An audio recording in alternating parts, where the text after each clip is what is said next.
Imaginez un homme de Dieu, un évêque courageux, qui a tout abandonné pour défendre les opprimés. Son histoire est un appel à la justice et à la compassion, un message divin pour notre temps.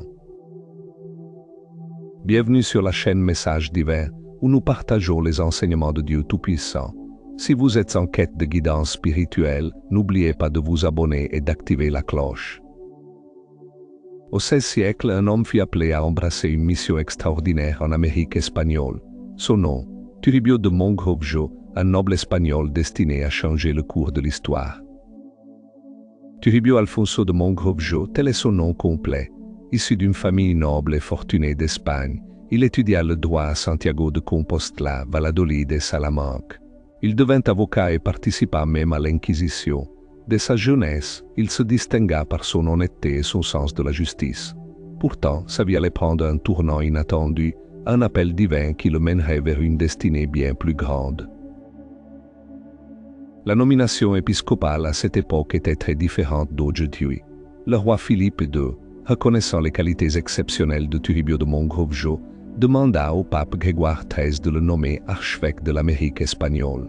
Le pape accéda à sa requête. Après une période de discernement, Toribio reçut toutes les ordinations sacrées d'un seul coup, y compris l'ordination sacerdotale. Ainsi, en 1580, il fut consacré archevêque de Lima, au Pérou. C'est ainsi, de manière apparemment improvisée, qu'est né l'un des plus grands apôtres d'Amérique latine. À son arrivée à Lima en 1581, Dom Toribio fut profondément choqué par la misère matérielle et spirituelle dans laquelle vivaient les populations indigènes. Cette réalité le bouleversa et le poussa à agir.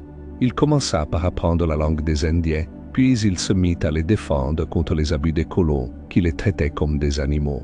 Dom Toribio devint alors vénéré par les fidèles, tous le considérant comme un défenseur de la justice et un protecteur contre les oppresseurs européens.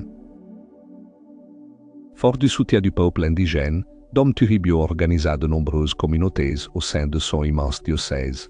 Il organisa ensuite des assemblées et même des synodes, c'est-à-dire des réunions avec tous les évêques en activité en Amérique espagnole. Tous furent convoqués pour l'évangélisation. Il réalisa et coordonna 10 conciles diocésains et 3 conciles provinciaux, formant ainsi la structure organisationnelle principale de l'Église catholique en Amérique espagnole, une organisation qui perdure encore aujourd'hui. Un synode provincial tenu à Lima fut particulièrement remarquable, celui de 1582. Les historiens le comparent au célèbre Concile de Trente en raison de son importance. On raconte que lors de cette rencontre, Dom Toribio défia les Espagnols résistants, qui se croyaient très intelligents, de prendre le temps d'apprendre la langue des Indiens. Tous se sont eus pris de honte. Son ardeur était inébranlable, son dévouement total. En 1594, Dom Toribio avait déjà parcouru 15 000 kilomètres en mission à travers l'Amérique espagnole. Il enseignait, prêchait, convertissait, redonnait dignité et administrait les sacrements aux Indiens. Jusqu'à cette année, selon les registres paroissiaux, il avait administré le sacrement de la confirmation à pas moins de 60 000 fidèles, un nombre impressionnant, témoignant de son engagement sans faille.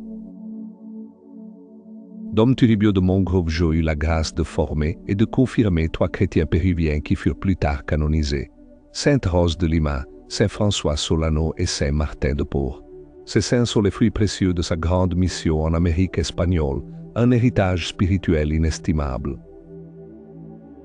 Son exemple nous inspire à vivre avec compassion et à défendre la justice pour tous. Partagez ce message d'espoir et de foi avec vos proches.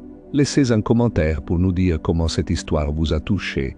Merci d'avoir regardé et que Dieu vous bénisse.